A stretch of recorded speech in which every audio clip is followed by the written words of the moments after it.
ত্রটিনি চোখ ছোট ছোট করে বলে, কোথায় সব কাপড় নিয়েছি? মাত্র তো 10 সেটই নিয়েছি। একটা মাত্র। কথাটা বলে ঝাঁটা নিয়ে আগাতে আসলে তনু আটকে দেয়। উফ মা, কি শুরু করলে? মেয়েটা বাসায় এসেছে, এইটাই তো অনেক। কাল থেকে মেহমান আসবে, কি হতো ও না ফিরলে ভেবে দেখেছো? লাইলা বেগম ঝাঁটাটা ফেলে দিয়ে বলে, না ভাবিনি, সেই জন্যই এখনো চালা ভাঙিনি ওর পিঠে। তনু তপ্ত শ্বাস ফেলে। লাইলা বেগম রাখতে রাখতে রুম থেকে চলে যায়। তনু এগিয়ে এসে ত্রটিনির সামনে দাঁড়িয়ে বলে, তুই কি গাধা? ভালো মন্দ কিছুই বুঝিস না? বয়ফ্রেন্ডের সাথে পালিয়ে যাবি সেটা চিঠিতে লিখে চলে গেলি। বাবা ওই চিঠিটা দেখলে কি ধারণা পেত তোকে নিয়ে আন্দাজ করছিস কখনো? ভাগ্যিস চিঠিটা সরিয়ে ফেলেছিলাম বাবার হাতে পড়ার আগেই। আমি কি করতাম? তোমরা আমাকে বলার সুযোগ দিছো? আমি যে এক ছেলেকে পছন্দ করতাম সেটা বলার। যখনই বলতে চাইছি তুমি আমার মুখের কথা নিয়ে নিছো, আর তা না হলে আব্বার সামনে থেকে সরাই দিছো। রেগে বলে ওঠে কথাটা ত্রটিনি। তনু ভ্রু কুচকায়। তোর ভালোর জন্যই তো করেছি সব। তুই জানিস না বাবা এইসব প্রেম ভালোবাসার সম্পর্ক মানে না? তুই যদি বলে দিতি, তোর কি মনে হয় বাবা তোকে ওই ছেলের সাথে বিয়ে দিয়ে দিত? এর জন্যই তো ভাগ্যে নেই ওই ছেলে। খোদাও বুঝে গেছিল পাবো না ওই ফ্রডটাকে। মানে? অবাক হয়ে কথাটা বলল তনু। ত্রটিনি তপ্ত শ্বাস ফেলে সব বলল। তনু মনে মনে হেসে দিল প্রচুর। দেখছিস বাবা মায়ের কথা না শোনার ফল? আরও করবি প্রেম? এখন আব্বা যে তোর উপর রেগে আছে, রাগ ভাঙবি কি করে? বিয়ে ভাঙবে না? তনু চোখ রাঙিয়ে তাকায়। ত্রটিনি মিইয়ে যায়। আব্বা আমার সাথে কথা বলবে না আপু, তাই না? তোর সাথে কথা বলার জন্য আব্বা বসে আছে, গিয়ে কথা বলে আয়। সত্যি? বিস্ময় হয়ে কথাটা বলে ত্রটিনি। তনু ত্রটিনির মাথায় গাঁটটা মেরে বলে, বুদ্ধি হবে কবে তোর? সরি, খারাপ লাগছে না এমনটা করার জন্য? আব্বা ভীষণ হার্ট হয়েছে তোটু। বারবার আশকারায় মিটিয়ে যাচ্ছিস আব্বা অপমান হওয়ার ভয়ে। জানিস তো আব্বার কাছে মান সম্মানটা আগে। এটা জেনো কি করে এমন ভুল করলি? ত্রটিনির গিল্টি ফিল হচ্ছে। তখন মাথায় এসব কাজ করছিল না তার, শুধু মাথায় এসেছিল পালাতে হবে। একজনকে ভালোবেসে অন্যজনকে বিয়ে করা যায় নাকি? মানুষটা সঠিক হলে এই গিল্টি ফিলটা কখনোই করতো না ত্রটিনি, কিন্তু এখন হচ্ছে। ভুল মানুষের জন্য বাবা মা বোনকে এতটা কষ্ট দিয়ে। ভুল করছি আপু, ট্রাস্ট মি। এমন ভুল আর কখনো করব না। শিক্ষা হয়ে গেছে আমার। ভুল থেকেই তো শিক্ষা নেয় সবাই। আমিও নিলাম। তোমাদের কথার বাইরে কিচ্ছু করব না। আব্বুকে একটু বলো না রাগ কমাতে। আমি কথা বলবো, আব্বুর পা ধরে ক্ষমা চাইবো। ক্ষমা চাইলেই ক্ষমা পাবি মনে হয়? পাবো পাবো, জানি। আমি আব্বুর রাগ থাকতেই পারবে না আমার উপর। এতই যখন জানতে, তাহলে গেলে কেন পালিয়ে? রিজনটা তো বললাম আপু। মিয়ে যাওয়া কণ্ঠে বলল ত্রটিনি। তনু তপ্ত শ্বাস ফেলল। বিয়েতে আপত্তি আছে এখনো? আপত্তি থাকলেও তো দিবে তোমরা বিয়ে। আর বিয়ে না করতে চাইলে আবার আব্বু আমার উপর ক্ষেপে যাবে। আমি মোটেও আর ঝামেলা পাকাতে চাই না। তোমাদের ডিসিশন আমি মেনে নিব। চল তাহলে। কথাটা বলে তনু ত্রটিনির হাত ধরে সোজা বাবার রুমে চলে যায়। তরিকুল ইসলাম কপালে হাত দিয়ে শুয়ে আছে। তার মেয়ে আজ ভীষণ বাড়াবাড়ি করেছে। সামান্য লেখাপড়ার জন্য সে বিয়ে করতে চায়নি। সে তো বাধা দেয়নি। যখন জিজ্ঞেস করলো বিয়েতে আপত্তি আছে কিনা, তখন একটু মুখ ফুটে বলতো, তাহলে তো আর এই বিয়ে নিয়ে এগোতো না। বাবা আসবো? বড় মেয়ের কথায় ঘোর ভাঙে তরিকুলের। ওকে আমার সামনে এনো না তনু, আমি ওর মুখ দেখতে চাই না। একই ভঙ্গিতে থেকে কথাটা বলে তরিকুল ইসলাম। সে জানে তনু একা আসেনি, ছোটটাকেও সাথে করে নিয়ে এসেছে। ত্রটিনি অসহায় হয়ে বোনের দিকে তাকালো। বাবা ও ভুল করে ফেলেছে, তাই বলে তুমিও রাগ পুষে রাখবা? এটাকে ভুল বলে না তনু, আমরা ওকে ফোর্স করিনি বিয়ের জন্য। তনু ইশারায় ত্রটিনিকে রুমের ভেতরে বাবার কাছে যেতে বলল। ত্রটিনি ভয়ে ভয়ে গুটি গুটি পায়ে বাবার কাছে হেঁটে যায়। বাবার পাশে দাঁড়িয়ে অপরাধীর ন্যায় বলে, সরি আব্বু, আমার ভুল হয়ে গেছে। আমি বিয়েটা করব। প্লিজ তুমি আমায় শেষবারের মতো ক্ষমা করে দাও। আমি জীবনেও তোমার কথার অবাধ্য হব না। তরিকুল ইসলাম চুপ রইল। ত্রটিনি বাবার দিকে একবার তাকায়, একটু রাগ ভাঙানি। সহসা পা জড়িয়ে ধরে ঢুকরে কেঁদে ওঠে। তরিকুল ইসলাম সহসা উঠে বসলেন। তটিনী থেকে পা ছাড়িয়ে তানির দিকে তাকিয়ে শক্ত মুখে বলে, ওকে আমি নিজেই যেতে বলছি তনু, নিয়ে যাও। তানু এবার রুমে ঢুকলো। তার বাবার মনে এত সহজে গলবে না। তটিনীকে ধরে রুমে থেকে বের হয়। বললাম না গলবে না আব্বা, অনেক হার্ট করেছিস। কি করব এখন? আব্বাকে আব্বার মতো থাকতে দে। সকাল থেকে আত্মীয় এক এক করে আসছে তটিনীদের বাসায়। আজ গায়ে হলুদ। তরিকুল ইসলামের বোন তানিয়া বেগম পানের বাটা নিয়ে বসে আছে ড্রয়িং রুমে। লাইলা বেগম রান্নাঘরে শরবত বানাচ্ছে। তানুর মা, শরবতটা হলো নি? হ্যাঁ, হয়ে গেছে আপা। শওকতের ক্লাস নিয়ে আসতে আসতে বলেন। তানিয়া বেগম শরবতটা নিয়ে ঢকঢক করে খেয়ে বলে, যা গরম পড়ছে, আজকে একবারে মাথায় চাঁদি গরম তাওয়ার মতো হয়ে আছে। এক টুকরো বরফ ফ্রিজে থাকলে দাও তো। লাইলা বেগম দীর্ঘশ্বাস ফেললেন। এই মহিলা আসলেই ফরমাইশ খাটাতে খাটাতে জীবন শেষ হয়ে যায়।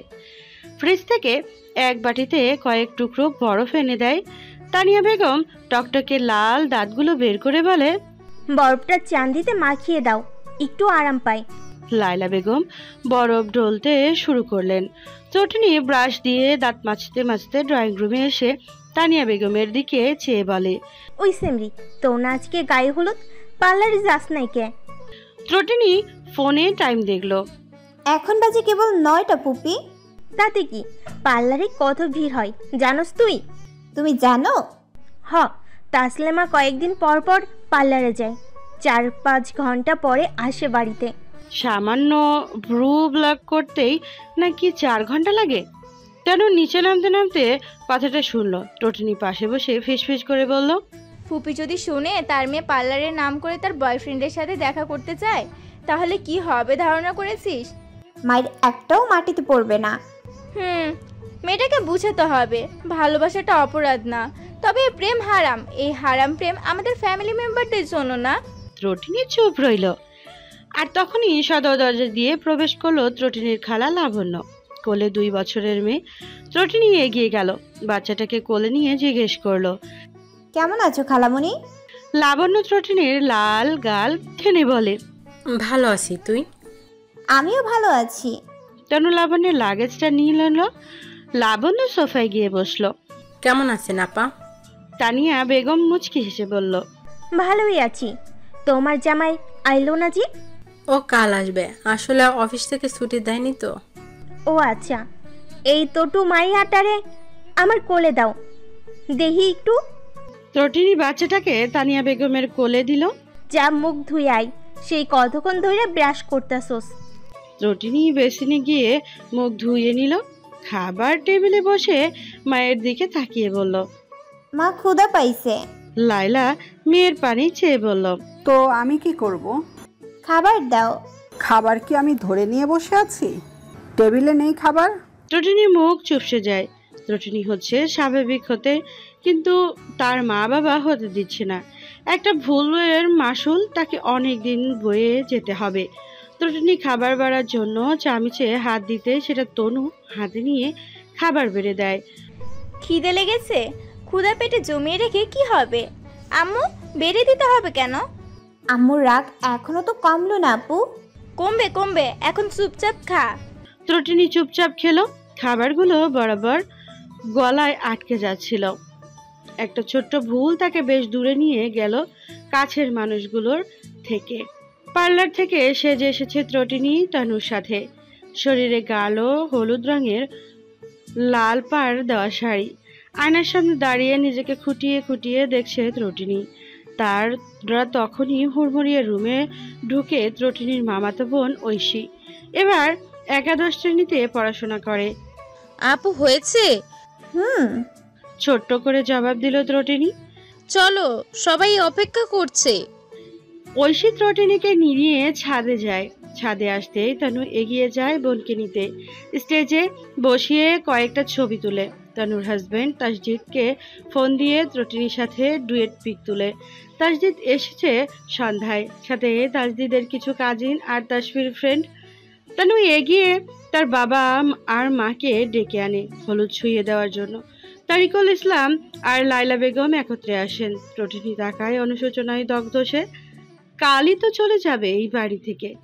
তার বাবা মা এখনো রেগে থাকবে? তারিকুল ইসলাম হলুদ ছোঁয়াতে ত্রটিনী ছলছল নয়নে বলে ওঠে, এখনো রেগে আছো আব্বু?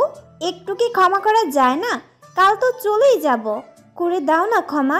ইচ্ছে হলে 1000টা থাপ্পড় মারো, তবুও ক্ষমা করে দাও। ভুল করেছি, স্বীকার করছি, প্লিজ ক্ষমা করো। তরিকুল ইসলামের গালে হলুদ ছুঁয়ে চলে আসলো, আর থাকলো না সেখানটায়।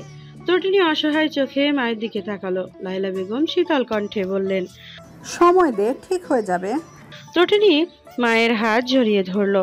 মা, আমি আর জীবনেও তোমাদের কথার অবাধ্য হব না। লাইলা বেগম কিছু বলল না। এক এক করে সবাই হলুদ ছোঁয়ালো। ওইদিকে তাসফি বসে আছে রুমে, শরীরে তার সাদা পাঞ্জাবি, ফোন স্ক্রল করছে। তাসদিদ ত্রটিনীর এখানে হলুদের অনুষ্ঠান শেষ হলেই বাসায় ব্যাক করে। তাসফির ফ্রেন্ড তুহিন রুমে ঢুকে তাসফির ফিটে থাপ্পড় দিয়ে বলে, কাজটা কি ঠিক করলি ভাই? মাইয়াটা আদিলকে ভালোবেসে ফেলছিল। তাসফির ভ্রু কুঁচকালো। দরদ লাগছে তোর আদিল তটিনীর জন্য, আমার জন্য হচ্ছে না? আরে বেটা, হবে না কেন দরদ? আদিলও তো ত্রটিনীরই ভালোবাসতো। তাসফির তাচ্ছিল্যে সুরে বলে, সিরিয়াসলি ও ভালোবাসতো তটিনীকে? যদি ভালোবাসতো তাহলে আমার কথার জন্য সে তটিনীর হাত ছাড়তো না, বুক খুলিয়ে বলতো সে তটিনীকে ছাড়বে না।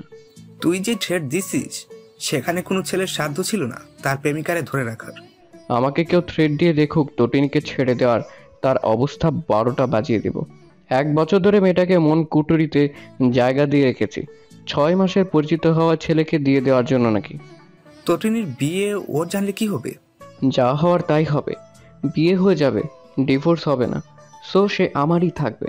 তাসফির ডোন্ট কেয়ার ভাব নিয়ে কথাটা বলে উঠল। সাথে সাথে মেসেজ আসলো। তাসফি ওপেন করে, মুহূর্তেই ভেসে উঠল ত্রটিনীর গায়ে হলুদের ছবি। এক চিলতে হাসি ফুটলো গম্ভীর মুখটায়। বিড়বিড় করে বলল, মাশাআল্লাহ। কি দেখে এমন মুচকে হাসছিস তুই? তুহিনের কথায় হাসির আভা সরে গিয়ে মুখে জুড়ে বসে গম্ভীরতা। তুহিন ঘাড় এগিয়ে দেখে ফোনের স্ক্রিনে ত্রটিনীর গায়ে হলুদের ছবি জ্বলজ্বল করছে। ও এই ব্যাপার। আচ্ছা তাসফি, ভেবে দেখেছিস আদিল যদি ত্রটিনীকে বলে দে তুই থ্রেট দিছিস, ত্রটিনী ওকে ছেড়ে দিছে, তখনও তো তোকে ভুল বুঝবে। তাসফি এবার বিরক্ত বোধ করলো। তুই কি আমার ফ্রেন্ড? নেগেটিভ চিন্তা ঘুরপাক খাচ্ছে কেন তোর মাথায়? আদিল এসব বললে তোর কি মনে হয় তটিনী আদিলকে ছেড়ে দিবে? শুনেছি আদিল চড় মেরেছে গতকাল তটিনী, এবার অন্য কিছু দিয়ে পেটাবে, যে অন্য কারো সামান্য ভয়ে সে তাকে ছেড়েছে বলে। আর আমার ভুল বুঝবে, হ্যাঁ এটা আমিও জানি। কথা বলবে না, রাগ করে বাপের বাড়ি চলে যাবে, ডিভোর্সও হয়তো দিতে চাইবে। বাট এটা হতে হতে তটিনী আমার উপর দুর্বল হয়ে পড়বে। সে মুখে মুখে আমার উপর রেগে থাকলেও মনে একটু হলেও ততদিনে আমি জায়গা করে নিব, এটা আমার বিশ্বাস। এত ঝামেলা না পাকিয়ে মেয়েটাকে আদিলের আগে প্রপোজ করলেই তো পারতি। তোর মাথায় বুদ্ধি নেই? তুই জানিস না তটিনীর ফ্যামিলি কেমন? ওদের কানে যদি যেত আমি তটিনী রিলেশন হারাম কিছু করছি, তাহলে আমার ইমেজটা থাকতো। কথাটা বলে তাসফি উঠে দাঁড়ালো। গায়ে হলুদের সময় হয়ে গেছে। এসব সবাই জানার পর কি তোর ইমেজ থাকবে তাদের সামনে? বিয়ের পর সব উচ্ছন্নে চলে যাক, আমি কেয়ার করি শুধু তটিনী আমার পাশে আমার সাথে পার্মানেন্ট থাকলে চলবে। তুহিন আর কথা বাড়ালো না, তাসফির পেছনে পেছনে চলে গেল। তাসফিকে স্টেজে বসাতেই তাসফির বাবা মা, ভাই, কাজিন সার্কেল, দাদি, মা, মামি এসে এক এক করে হলুদ ছোঁয়ালো। তারপর কাজিন মহল্লাদের থাকা রিমি আর সিমি সম্পর্কে তাসফির মামাতো বোন, যারা যমজ দুবোন, ওরা হলুদ অনুষ্ঠানটাকে আরো মোহনীয় করে তোলার জন্য ডান্স দিল। তুহিন আর চোখে তাকিয়ে দেখলো 2 বোনের নাচ। এই নিয়ে 2 বার সাক্ষাৎকার হয়েছে এই 2 বোনের সাথে। সিমি মেয়েটাকে কোনো কোনো যেন রিমির থেকে একটু আলাদা লাগে। আর আলাদা লাগবেই বা না কেন, মেয়েটা রিমির থেকে বেশ গোছগাছ, পরিপাটি। দেখা হলে সালাম দিবে, কুশলাদি করবে। আর রিমি মেয়েটা কেমন যেন উচ্ছৃঙ্খল টাইপের। নাচ শেষ হতেই সিমি হাঁপিয়ে যায়, পানি খাওয়ার জন্য নিচে চলে যায়। আর তখনই রিমি এগিয়ে আসে তুহিনের দিকে। তুহিন ভ্রু কুঁচকায়। আপনি হাঁ করে সিমিকে দেখছিলেন কেন? তুহিন ভরকে গেল। আমি হা করে তাকে দেখছিলাম। তা নয়তো কি, আমি বেশ খেয়াল করেছি। তার মানে আপনিও আমার দিকে নাচের মধ্যে থেকে লক্ষ্য রেখেছেন? বিস্ময়ের সাথে পিঞ্চ মেরে কথাটা বলল তুহিন। আমার বোনের দিকে নজর দিয়েছেন আর আমি খেয়াল করব না? কোথায় নজর দিলাম? এখনো তো দেওয়া শুরু করিনি। লাস্টের কথাটা বিড়বিড় করে বলল তুহিন, যা রিমির কান অবধি পৌঁছালো না। দূরে দূরে থাকবেন আমার বোনের থেকে। কবেই বা কাছাকাছি ছিলাম আপনার বোনের? তবে আপনি একটু হেল্প করলে আপনার বোনের কাছাকাছি থাকতে পারি। মানেটা কিছু না, থাকুন আপনি, আমি গেলাম। তুহিন কথাটা বলে নিচে নামতে লেগে রুমি বলে ওঠে, আরে নিচে যাচ্ছেন কেন? নিচে তো সিমি। আমার বাসা যেতে হবে না? আমি কি পাখির মতো উড়ে উড়ে যাবো আকাশ দিয়ে? পেছনে ফিরে কথাটা বলে আবার সামনের দিকে তাকিয়ে হাঁটা ধরে। সিমি পানি খেয়ে ছাদে আসার সময় সিঁড়িতে দেখা হয় তুহিনের সাথে। তুহিন আলতো হাসে। তুহিন ছোট্ট করে জবাব দেয়, কথাটা বলে সিমি সাইড দিয়ে উপরে উঠে যেতে নিলেই তুহিন দৃষ্টি সামনে রেখেই বলে, আপনার বয়ফ্রেন্ড আছে সিমি? সিমি দাঁড়িয়ে যায়, পেছনে ফিরে ভ্রু কুঁচকে বলে, না এমনি জেনে রাখা ভালো তো, সেজন্য। না থাকাই ভালো, তা না হলে তাসফির মতো আমাকেও সেম কাজ করতে হতো। কথাটা বিড়বিড় করে বলে চলে যায় তুহিন। সিমি তুহিনে যাওয়ার পরে তাকিয়ে ছাদে চলে আসে। গায়ে হলুদ লাগানোর পরই তাসফির নিজের রুমে চলে আসে। ওয়াশরুমে ঢুকে গোসল সেরে নেয় হলুদ পরিষ্কার করার জন্য। তারপর বিছানায় গিয়ে গায়ে এলিয়ে দিতেই রাজ্যের সকল ঘুম এসে হানা দেয় চোখে। সকালে সূর্যের আলো চোখে পড়তেই চোখে মুখে কুঁচকে ফেলে ত্রটিনি। মুখের সামনে হাত দিয়ে আলো আটকাতে আড়াল করার বৃথা চেষ্টা করে। বিরক্তি নিয়ে শোয়া থেকে উঠে বসে। পরনে থাকা হলুদ শাড়ি দেখতেই মনে পড়ে যায় গতকাল তার হলুদ হয়েছে। ফ্রেশ না হয়েই ঘুমিয়ে পড়েছিল। বাসা থেকে এবার উঠে দাঁড়ালো, তড়িঘড়ি করে ওয়াশরুমে গিয়ে ফ্রেশ হলো। লাল রঙের 3 পিস পরে বের হলো ওয়াশরুম থেকে। এর মধ্যে খাবার নিয়ে রুমে ঢুকলো লাইলা বেগম। খাবারটা টি টেবিলের ওপরে রেখে গম্ভীর কণ্ঠে বলল, খাবারটা তাড়াতাড়ি খেয়ে নে, পার্লার থেকে লোক আসবে একটু পরে।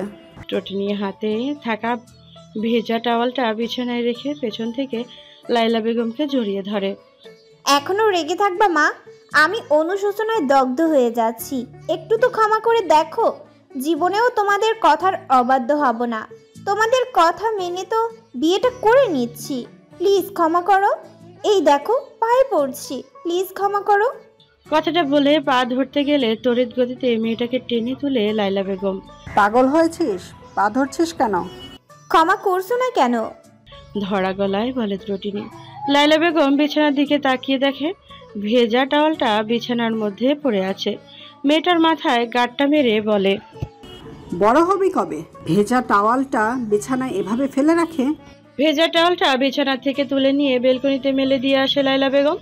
তারপর মেয়ের গায়ে আলতোভাবে হাত রেখে বলে, এমন ভুল জীবনে করো না টটু। তোমার বাবার হাড় ভাঙা পরিশ্রম করে তোমার আর তনুকে বড় করেছে, শেষ বয়সে এসে এইসব দেখার জন্য? আমরা তোমার খারাপ চাই না। সুপাত্রর হাতেই তোমার বাবা তোমাকে তুলে দিয়েছে। তাসিফ তোমার পড়াশোনার কখনো বাধা দেবে না। তোমার যত ইচ্ছে পড়াশোনা করো। যারা বাবা মাকে কষ্ট দেয় তাদের জীবনে সুখ ধরা দেয় না মা। আল্লাহ নারাজ থাকে তাদের উপরে। এমনি এমনি তো আর বলা হয়নি মায়ের পায়ের নিচে সন্তানের বেহেশত। ত্রটিনি ডুকরে কেঁদে উঠল। সে মস্ত বড় অপরাধ করে ফেলেছে কাছের মানুষদের সাথে, ওই আদিলের জন্য। ইচ্ছে করছে আদিলকে পচা পানিতে চোবাতে। লাইলা বেগমের হাত দুটো আঁকড়ে ধরে বলল, আমি আর তোমাদের বিরুদ্ধে কখনো যাব না মা, তোমাদের সব কথা মেনে চলবো। সেটা হলেই ভালো। এবার খেয়ে নাও, বেলা অনেক হয়েছে। লাইলা বেগম প্রস্থান করতেই তনু রুমে ঢোকে। কি বললো মা তোকে? আবার রাগ করেছে? না। ত্রটিনি ছোট্ট করে জবাব দিল, আচ্ছা খেয়ে নে তাহলে তাড়াতাড়ি। আচ্ছা আপু একটা কথা বলো তো। কি কথা? রুকোচকে জিজ্ঞেস করলো তনু। তুমি জানতে আমি ফিরে আসবো বাসায়?